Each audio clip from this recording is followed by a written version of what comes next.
I am John Assaraf, multiple New York Times bestselling author, featured in movies like The Secret and Quest for Success with Richard Branson and the Dalai Lama. And I'm pleased to welcome you to the 2021 Mindset Mastery for Business Leaders Summit, hosted by my friend, Nicole Holland, where I'll be teaching you about how to master your mindset through the application of neuroscience. John, it is such a pleasure to have you with us. Thank you so much for being here. It's such a joy to be here. Thank you for having me. John, as one of the leading mindset and behavioral experts in the world, what would you say the most important aspect of developing a leader's mindset is in business? Oh, that's a great question. And when we're talking about developing a leader's mindset, the piece that most people miss or forget about is you first have to develop a self-image and an identity of a leader. Why is that important? The answer, because you will never outperform your hidden self-image. So if you don't see yourself as a leader in the deep recesses of your mind, you may have the hope, the dream, the goal, the desire of being a leader, but if you don't see that as more than just a goal, then chances are you won't follow through on the behaviors required to actually be a great leader. Amazing. So let's start there then and talk about how do we really tap into and really develop that belief in ourselves, that mindset of a leader, because that's I didn't even think about that, obviously, as I wrote the question, because I figure anybody who's here sees themselves as a leader. But as we know, we put out a lot of things that internally we're not in alignment with. So what would you say if folks are feeling like I'm a fraud, the imposter syndrome, which we all deal with, what's the first step in becoming that leader? Sure. So there's a variety of different methods, of course, right? So if we act in ways that show us and others that we are leaders, then obviously we develop self-confidence, we develop certainty.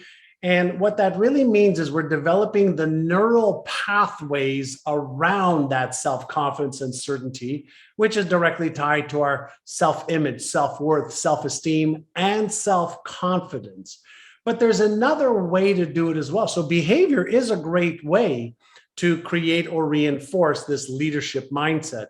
But here's something else we've discovered. I always have my plastic brain here, is let's imagine that I may feel like I'm a leader at home, but not at business, or I feel like I'm a leader at the community center, but maybe not, with my employees or my team.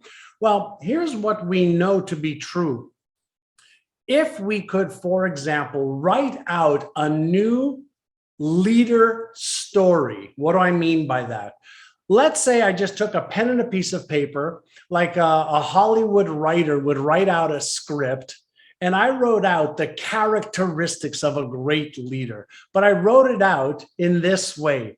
I am so happy and grateful for the fact that I now lead my team. I now lead my company. I now lead my industry. And people love following my lead, and they respect me and love being around me. Now, what if I just wrote that little script out? And what if every day I read it? What if every day I would visualize every word on that page and I emotionalized that that was true? Now, before I go further on that, I want you to think about this for a moment. A Hollywood actor or actress that gets paid to learn a new role and become that role through reading the script, visualizing it, practicing it, emotionalizing it, and of course, behaving in that way over the course of a day, a week, a month, 100 days of training for that script. They memorize that script. They embody that script. They feel that script. Now, why does that happen? And the answer is because whatever it is that we repeat and practice, we make permanent. If we visualized ourselves being that leader, Visualization is simulation, and we fire the neural networks and circuits in the brain as if it's real. So when we go to see a movie in Hollywood and we see the actress or the actor on the screen, and we forget that it may be Meryl Streep or Barbara Streisand, or Tom Hanks, they become the role.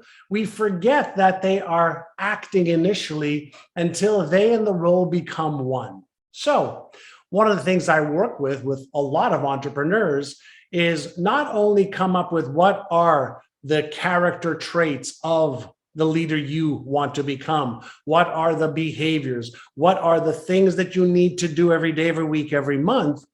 But in addition to writing those out and being deliberate about what it is, we also implement some of what I call our Innercises, right? To be able to embody the role by creating the pattern in the brain while you are becoming the role. So you're working on the inner game and the outer game at the same time. And this is what accelerates the habitual pattern of being the leader, for example.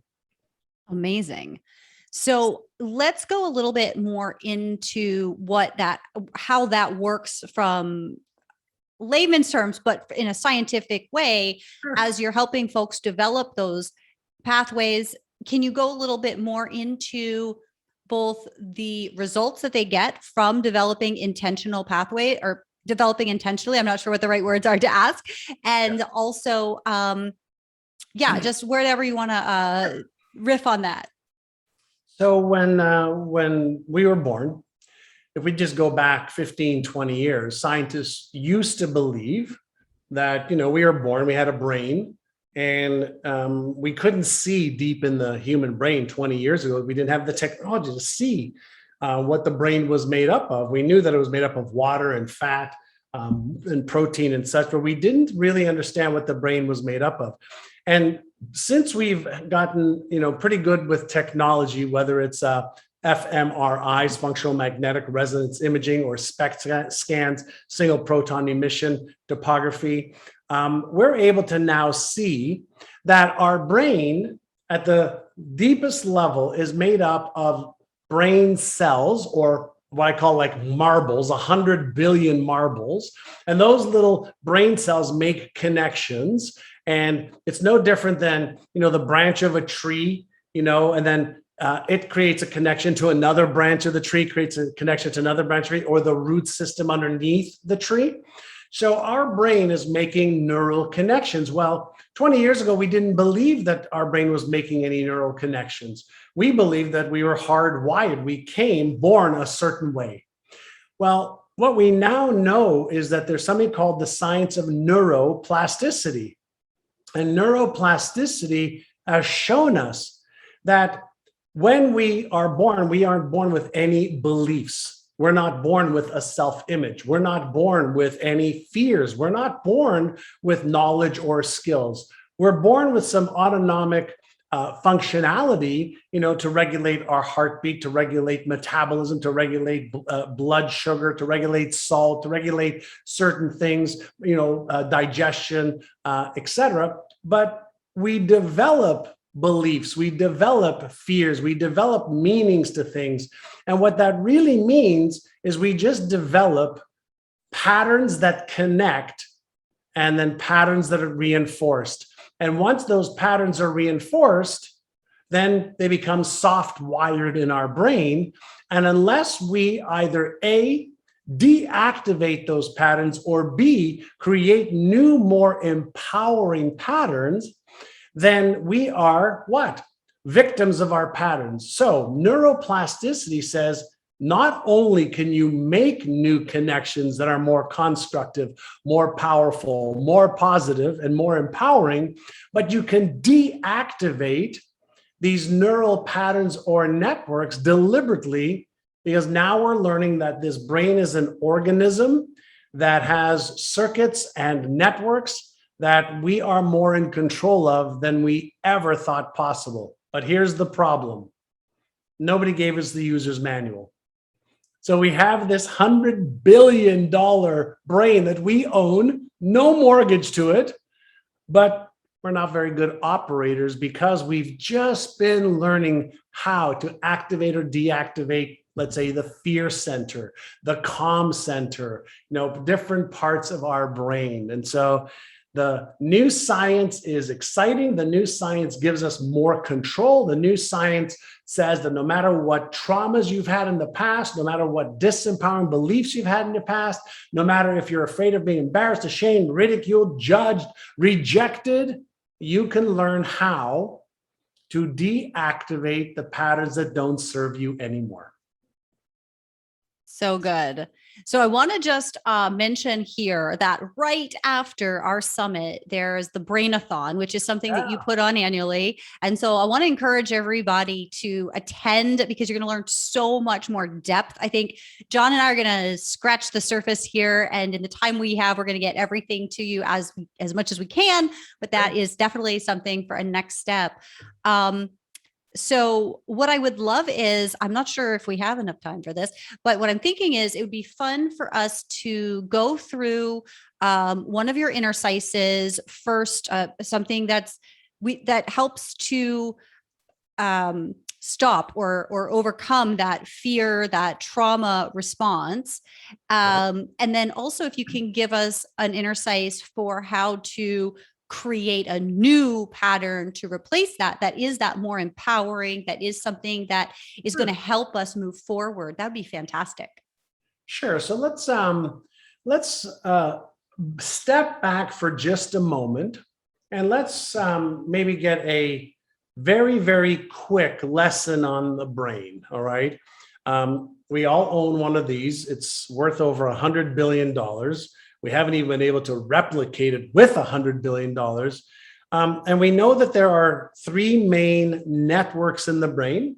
Doesn't matter what those are, but there's also a bunch of circuits like a light switch that turn on or off. So we have a fear circuit. We have a self-doubt circuit. We have a reward center or, feel good circuit. We have a spiritual circuit. And so the question is, if we have these circuits, what turns them on or off? Like it's my brain, my circuits, my stuff. So let's understand that our brain evolved to help us survive. Our brain evolved to move us away from danger or pain or discomfort. Our brain wants to conserve energy in case there's a saber-toothed tiger that's going to kill us. And then we want pleasure, right? We want to feel good. And so all of these little circuits and mechanisms are there for protection or for pleasure, right? Protection of one kind or another. So let's say that there's a goal that you want to achieve. Let's say you want to double or triple your business. Let's say you need to invest in yourself and the growth of your business by hiring or by buying software or whatever it is. That part of your brain, which is what I call is the Einstein part of your brain, can say, I need that. I want that. It would be amazing to have that and to grow this and to be that and give that. So that's going to release dopamine because that sounds good. It feels good. But there's another part of our brain that I call as the Frankenstein's monster. And the Frankenstein's monster is actually not a monster. It's actually one of your best friends. And if we remember that our brain's number one priority is survival and safety, number two priority is avoidance of pain or discomfort. So let's say we want to achieve this goal, but our brain says, hey, but what if you fail? What if you make the wrong decision? What if you're embarrassed, ashamed, ridiculed, or judged? What if you're rejected? And what if you disappoint your husband or wife or children or yourself again? So why might this be happening in our brain? Well, if part of our brain is there to set goals and to see what we would love and how it would feel, there's another part of our brain that is there to predict possible danger, possible failure, possible loss of money. Why? Because that's not comfortable. So imagine you're driving your car and everything's going great and you're having just a beautiful time driving your car, and all of a sudden a light pops up on your dash. Have you ever considered taking a hammer and hitting that light so the light doesn't shine? No, you know that the light is a signal. Hey, maybe I'm low on gas. And you look, maybe I'm low on air in my back right tire. Oh my God, I left the trunk open. You welcome, okay, the signal, right? Well, what if I shared with you that you could learn to welcome the signal of fear? You could learn to welcome, okay, the real or imagined danger that may be looming ahead. You may learn to welcome, okay, anything that is potentially going to hurt you physically, emotionally, financially, etc. So what if we learn how to stop reacting and we start to learn how to respond, right?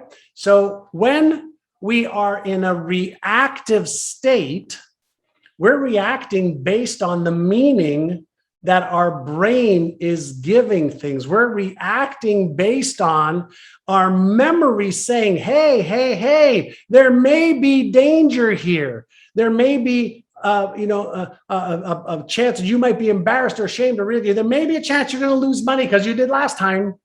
So this check and balance system is like brakes and gas in a car, right? And so our job is when we feel that doubt, that anxiety, that stress, that fear, the feeling is just a feedback loop that's coming in from your biocomputer processing and predicting what might happen in the next minute or the next year or the next month. And so what if when you felt that uneasiness, you did something called Innercise #1, which is take 6, calm the circuits. Do you remember I said that we have networks and circuits? Well, 2 of the circuits that work hand in hand or circuit in circuit is the sympathetic nervous system and the parasympathetic nervous system. The sympathetic nervous system is our fight, flight, freeze, or faint circuit that when we have whether it's a lack of knowledge, lack of skill, or our memory is activated that there may be danger, this circuit is activated as a protective mechanism. Wow, that's unbelievable. I have one of those in me. Yeah, and so do you, but maybe you just haven't learned how to use yours as well. So what if when I felt that way, I realized, aha, I know what this is. This circuit's just turned on in my brain, created electrical activity, released a neurochemical that I feel in my body. I don't like this feeling. But what if I just went like this? Pay attention to my nose. Breathe in 6 times, very, very, very slowly in through my nose. Deep, deep, deep. Hold it for 1 second or 2, and then breathe out as slowly as you can through your mouth, like you're breathing out through a straw.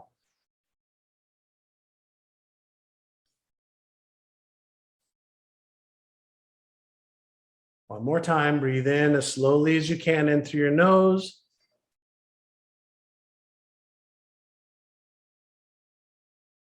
Hold at the top for 1 or 2 seconds and then breathe out.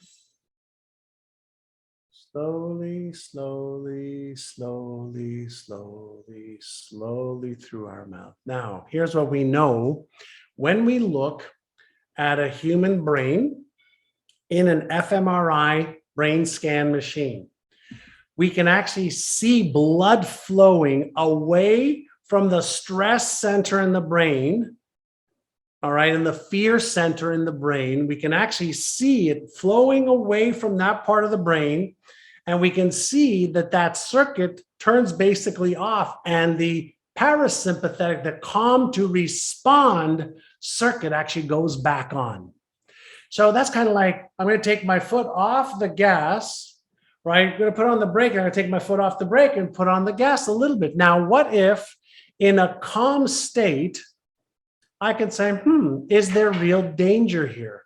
Am I really going to be embarrassed or ashamed or ridiculed or judged? Am I really going to lose money? Am I really going to be disappointed? Am I really going to be rejected? Like, is that what really is happening? Now, what if I move to what I call as Innercise number 2? Now I'm in a calm state, not a reactive state. What if I did Innercise number 2, which is called Aya, A-I-A? Now, what is Aya? So when we understand, that mindset is what separates the best from the rest, right? We ask, oh, what is mindset? Well, mindset's my attitude. Mindset's my focus. Mindset's my awareness of my attitude and focus and behaviors and results, et cetera, et cetera. So what if in a calm, relaxed state, I became more aware of what was I just thinking before I was uncertain? What was I feeling? Because the thinking created the feeling, like what was I engaged in? What triggered this? So what happens and what we know about mindful awareness is when we take the time to be aware of our thoughts, emotions, feelings, sensations, and behaviors in an observing way without, and this is critical, without judgment, blame, shame, guilt, or justification. So when I can just observe a pattern without judgment, blame, shame, guilt, or justification, then what if I said, well, great, what's my intention now that I've seen the pattern? Well, my intention is to do a little bit more research before I take action. My intention is, to proceed. My intention is to ask more questions. My intention is to take inspired action. That's my intention because I want the goal. And then if we said, okay, the A is for awareness, the I is for intention, and the second A is for action. Now, when we reduce the stress, the anxiety, the fear, etc., and we have an intention in a calm, relaxed state, what do we know about this beautiful brain of ours, right? It will behave in ways that we want to versus ways that it's been conditioned to. So let's say I take one small action step for the next 5 minutes.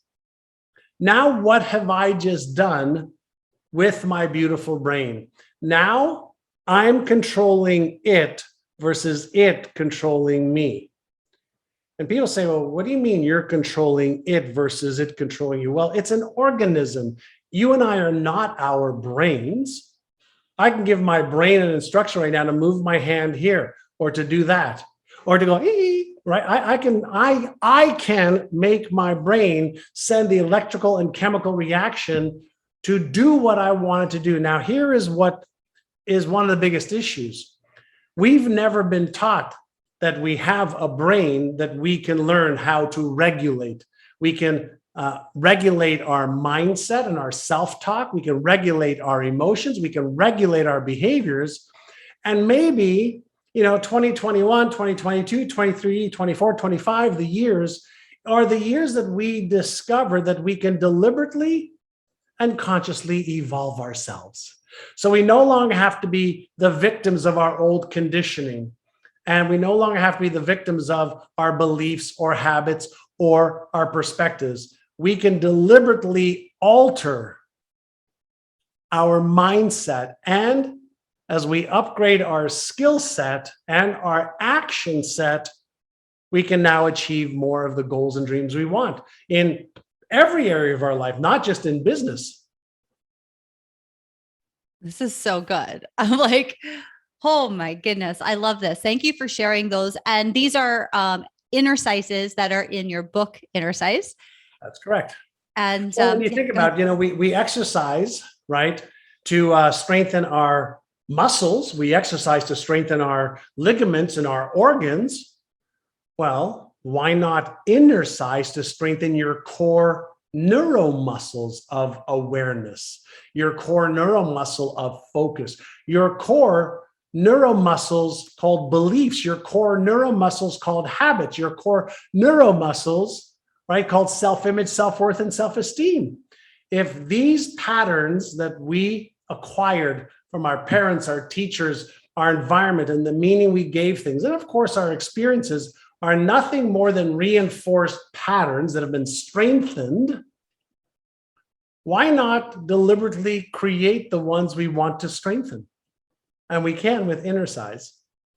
So good. And I've learned so much here already. And yeah, something that you said, this is just the last couple of decades that we're learning these things. So those of us who are in our 40s, 50s, beyond 60. Okay, 60s, it like something that I've observed personally in my surroundings and especially like going back, right? I think as we evolve as entrepreneurs, as business leaders, we spend time around others who are like us.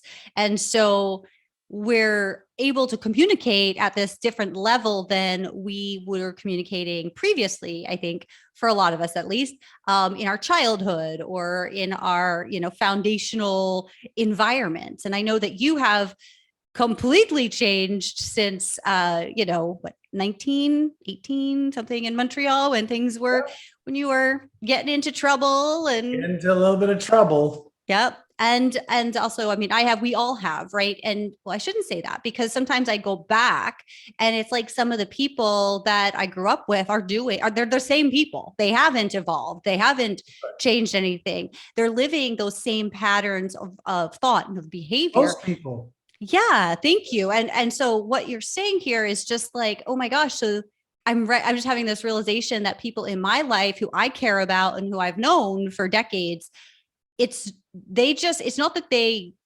haven't evolved naturally. It's that they're just so unaware of the possibility of retraining their brain because it's not something they've ever been exposed to. And growing up, this didn't exist.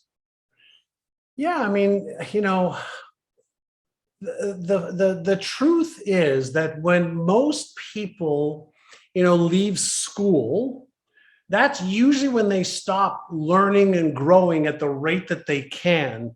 And there's something in our brain called the neuroplasticity switch. So imagine that you're born with unlimited potential. And imagine that, this neuroplasticity switch basically turns on all of the marbles, the brain cells, and it formulates connections 24/7, right? That's why babies sleep so much, by the way, because they're creating so many new neural connections, 16, 17, 18 hours a day. They're learning how to see, they're learning how to hear, they're learning how to touch and feel. They're learning how to see, touch, feel, eat, and put it all together in rapid succession. And around the age of 12, 13 years old, this brain plasticity switch goes from mostly on to mostly off. So we develop some of our beliefs about ourselves, our self-image. We develop, what to be afraid of, what not to be afraid of. And of course, we learn, things a little bit later on, but we develop a lot of our patterns by 12, 13, 14. And those are called the modeling and imprinting years, from imprinting and modeling years. Then the experiential years come in that add on to that. And we look to reinforce the patterns we developed in childhood. Now, our brain doesn't like change. So we just are reinforcing new patterns. But if you think about what causes me to see what I see, because it's my brain that sees, not my eyes, right? Think about it. Our eyes just allow light in. As the light enters our eyes, it goes into our memory bank for an assessment of what is this? Is this dangerous? Is this pleasurable? Will this eat me or kill me? Or is there pleasure here? And our brain is predicting based on the neural map or the map of reality that we've developed. And it deletes or distorts anything that doesn't resonate or match the internal map of reality. And so most people aren't aware of how their brain works. That's number one. But then even more than that, the science of changing our beliefs, the science of changing our habits, the science, of upgrading our lens by which we see the world, most people don't think about that, even though it's very possible that the very thing that we want to achieve may be right in front of us, but our brain's deleting or distorting it. So I invite people, and this is why I talk about, change your brain, change your life, change your brain, change your income, change your brain, change your physique, change your brain, change your relationship. It's not, when I see it out there, I'll believe it. It's actually the opposite. It's when I see it in here, that's when I'll see it out there. So I have to believe it first for my brain to see it second. I love that. Thank you for putting that into that perspective. What I have been noticing is that recently, and this is one of the reasons that I decided to create this event, so that we can learn from leaders like you about these ways to control our mindset, to control our brains, to adapt to a better experience than what we have known so far. So what I've attracted recently is a number of folks who they have these big desires, these big visions, these big goals and dreams. And when we get into talking about possibilities, I find that they're often really owning their limitations. They're proud of them almost. It's like, that's not possible. I know that's not possible because X, Y, Z. They're defending their limitations and their beliefs. And I was there before, right? I think we all were, we evolve. And now that I'm in a different space of possibilities, I'm like, but it doesn't have to be that hard. Like, I appreciate that you believe that. And if you're willing to kind of allow for other possibilities, there's so much out there. And I find it very fascinating. Is there something you have to say about that? I saw you just took a note. I was just writing down two things that I want to make sure I cover. And one is the frames that we walk around with. So imagine that, we develop our beliefs and our habits, perspectives and paradigms and our expectations, and we have all the references to validate those because that's been our life. So we have the references to validate it. So first thing I want to ask somebody or anybody willing to answer the question, did you at one time believe in Santa Claus? And most people go, yep. Did you once believe in the tooth fairy? Are there things that you once believed that now you don't? But when you believe them, you fully believe them because maybe your parents told you, maybe society told you, maybe you saw Santa Claus on TV, maybe Santa came and dropped presents, in your house. So you had evidence. And then how does our brain work? Remember, the third hierarchy of the brain is conserve energy. So now our brain doesn't want to really think. It wants to prove that our assumptions and experiences and the meaning we give things are true. So it will look for evidence of our truth. It won't look for the evidence of the opposite. So the thing that I wrote over here is that if you are willing to grow, then one of the traits that you have to be willing to explore is challenging your beliefs, challenging your assumptions. And if you know how the brain works and how the brain deletes and distorts things that do not match up with your assumptions, what if through, let's say, some really good questions, we could open up our brain's ability to see more, our brain's ability, right, to achieve more. And so what if you just said, well, here's what I believe, and I'm willing to look at other options that would maybe make my software obsolete because I'm ready for a software upgrade if it'll help me achieve my goals faster and easier than ever before. So if you just thought about your conditioning as coding or software, like you upgrade your cell phone software, you upgrade your computer software, your TV upgrades every time, you turn on the TV and your cable box, uploads the latest version automatically. Well, what if we thought of our beliefs and habits and perspectives and paradigms as software that's been trained to be there? And what if we can upgrade it? What if I could upgrade my skill? Would you want to?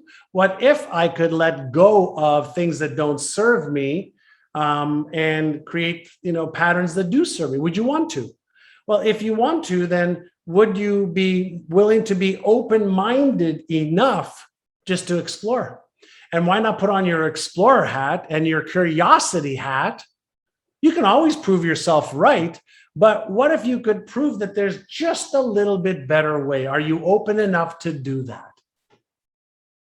I love it. I Right? am for sure. Hopefully, most people are. I am too. So what if we just looked at it as there are ways to do software upgrades, and then the other piece that I wrote over here is this frame, right? So we have our beliefs, our paradigms, and we walk around with all of our beliefs and we see the whole world, all right, through the frame all the time. Well, what if we could just set aside the frame long enough to look with a different lens? Right? What if we could just look through with a different lens? Would we maybe see something we didn't see before? Maybe. And the answer is, of course, because we delete and distort 99% of everything there is out there, 99.999%. I love it. Yes. Wow, John, I could sit here and talk with you for hours, but I know that you don't have that amount of time. So we're going to wrap up shortly. Before we do, I want to make sure that everybody who is with us, if you're getting value out of this, I want to know, I'm sure you are, I want to know specifics, like what's your biggest takeaway? And I also think John would love to know as well. So what I'd love for you to do, take out your phone, get a quick shot of us right now and share that out on your social. Please hashtag MMFBL. That stands for Mindset Mastery for Business Leaders. Again, MMFBL.